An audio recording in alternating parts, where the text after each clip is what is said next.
దాని కంపెనీల చుట్టూ చూసి ఇక్కడ పొగలు వచ్చినాయి. ఆ సౌండ్ వచ్చినప్పుడు ఇట్లా వైబ్రేషన్ లెక్క వచ్చేసింది.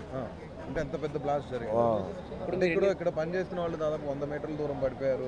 ఇక మేము నేనే దూరం ఉన్నా. ఇప్పుడు మైలాండ్ కంపెనీ కాడ ఉన్నా నేను. అక్కడ ఇట్లా వైబ్రేషన్ వచ్చినట్టు అయింది. అక్కడ ఇక ఇక్కడ రాలేము. ఇక్కడ ఇక ఏ కంపెనీలో ఏమైంది అంత కామనే మామూలుగా వెళ్తుంటాయి కదా అనుకున్నాను. ఇంత పెద్దది అనుకోలేదు నేను. ఇప్పుడు మీరు ఎక్కడ ఉంటారు? పాశమేలారం. ఇప్పుడు ఇన్ని సంవత్సరాలలో ఎప్పుడన్నా ఇట్లాంటి ఘటన జరిగిందా? ఇంత పెద్దది ఫస్ట్ టైం ఏదన్నా చిన్నగా జరిగినాయిలే, డ్రమ్ములు వేలుడు అవి ఇవి జరిగినాయి, కానీ ఇంత పెద్దగా ఇదే ఫస్ట్ టైం.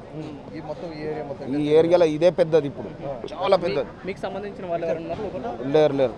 మాకు సంబంధించిన వాళ్ళు ఎవరు? మా ఇంట్లో కిరాయికి ఉన్నాయని ఉన్నాడు మిస్సింగ్. వచ్చి 18 రోజులు అవుతుంది. ఈ రోజు 17-18 రోజులు వచ్చి ఇంట్లో డ్యూటీ మాత్రం 15 రోజులు డ్యూటీలు ఉన్నాయని కొత్తగా చేయను. వాళ్ళ తమ్ముడు సోమవారం నా డ్యూటీకి రాలేడు, అన్న డ్యూటీకి వచ్చాడు.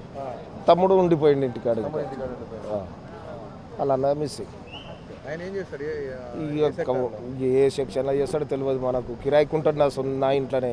చిన్న పిల్లలు ఉన్నారు, వాళ్ళ బాధ చూడలేక నేనే ఏం తిన్నారు, ఏం ఛాయ్ తాగిండ్రా, ఏం తింటున్నారు అని నేనే చూస్తున్నా. ఇంకా వాళ్ళకు ఏ కాంట్రాక్టు లేదు, ఎవరు లేదు. పిల్లలు ఉన్నారు, వాళ్ళ ఫ్యామిలీ ఏం తింటారు, ఏం తాగుతారు, ఎవరు పట్టించుకున్న నాదుడే లేదు. దొరకలేదు. శవమేం దొరకలేదు. రైట్. ఇందాకే బాధితులు కూడా ఇక్కడ ఏదైతే ప్రమాదంలో మరణించిన వారి కుటుంబాలకు సంబంధించిన బాధితులు కూడా వివిధ రాష్ట్రాల నుంచి, ఒడిశా నుంచి కావచ్చు, బందర్ నుంచి కావచ్చు, ఏపీ నుంచి కావచ్చు, చాలామంది ఇక్కడ చేరుకోవడం జరిగింది. ఎట్ దట్ సేమ్ టైం మంత్రి దామోదర రాజనరసింహ, దాంతోపాటు టీపీసీసీ అధ్యక్షుడు మహేష్ కుమార్ గౌడ్, తెలంగాణ రాష్ట్ర కాంగ్రెస్ పార్టీ ఇన్ఛార్జ్ మీనాక్షి నటరాజన్ లాంటి వాళ్ళు కూడా ఇక్కడ చేరుకోవడం జరిగింది. జగ్గారెడ్డి కూడా నాయకులు కూడా కొందరు చేరుకోవడం జరిగింది. నాయకులు వచ్చిన తర్వాత చాలాసేపటికి ఇక్కడికి అధికారులు కూడా చేరుకోవడం జరుగుతుంది. పూర్తిగా అధికారుల నిర్లక్ష్యం కూడా ఇక్కడ మనకు కనిపిస్తుంది. ఇక్కడ ఏదైతే ఈ సిగాచి ఇండస్ట్రీలో జరిగిన ప్రమాదానికి సంబంధించిన ఇక్కడైతే రెస్క్యూ ఆపరేషన్ జరుగుతుందో ఆ రెస్క్యూ ఆపరేషన్లో పూర్తిగా అధికారుల నిర్లక్ష్యం అయితే పూర్తిగా మనకు కనిపిస్తుంది. ఇక్కడ మంత్రులు, ఎమ్మెల్యేలు, నాయకులు వచ్చిన తర్వాత చాలాసేపటికి ఇక్కడ అధికారులు కూడా చేరుకోవడం జరుగుతుంది. పూర్తిగా వాళ్ళకు మేము అన్న నిలుస్తామని చెప్పేసి ఒకవైపు మీడియా పరంగా వాళ్ళు చెప్పడం జరుగుతుంది. సో ఈ రెస్క్యూ ఆపరేషన్ ఎంతవరకు ఉంటుంది, ఎంతవరకు దీన్ని ముందుకు సాగిస్తారనే విషయాలు కూడా మనం కాస్త వేచి చూడాల్సిన అవసరం ఉంది. ఎందుకంటే దాదాపు ఒకవైపు వర్షం పడుతుంది, మరోవైపు రెస్క్యూ ఆపరేషన్ కంటిన్యూ చేస్తుందని వాళ్ళు చెప్పడం జరుగుతుంది.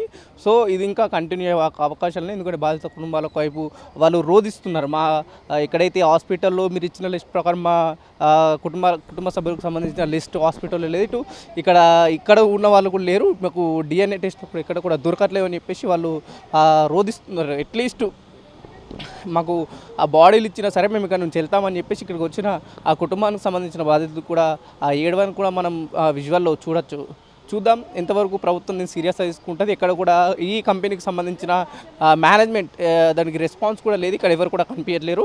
ప్రభుత్వం కూడా ఎక్కడ కూడా ఆ మేనేజ్మెంట్ సంబంధించిన వాళ్ళ గురించి ఎక్కడ కూడా మాట్లాడడం కూడా మనం మాట్లాడినట్టు ఎక్కడ కూడా కనిపిస్తలేదు. నిజంగానే ఈ సీరియస్గానే ఈ ఆపరేషన్ జరుగుతుందో లేదంటే మీడియాకి కావచ్చు, ప్రతిపక్షాలకు చూపెట్టడానికే ఇలాంటి ఆపరేషన్ చేపడుతున్న విషయాలు కూడా మనం కాస్త వేచి చూస్తే అర్థమవుతుంది. కెమెరామెన్ మల్లేష్తో పవన్, CM టుడే, హైదరాబాద్.